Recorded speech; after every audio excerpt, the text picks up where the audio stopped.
বিশ্বস্ত এবং ঘনিষ্ঠ জন পরিচিত বরিশাল সদর আসন থেকে একাধিকবার নির্বাচিত মাননীয় সাবেক বর্তমান সংসদ সদস্য অ্যাডভোকেট মুজিবুর রহমান সভা আয়োজিত আজকের এই দোয়া মাহফিলে উপস্থিত রয়েছেন।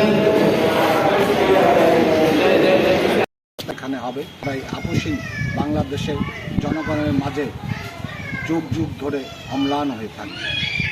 সেই ব্যক্তিকে একটি ফ্যাসিস্ট সরকার তার মৃত্যুর পূর্ব পর্যন্ত যেভাবে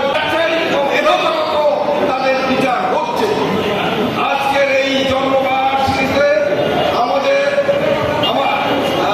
এটাই মতলববাদী তারেক রহমানের এই সরকারকে প্রতিষ্ঠিত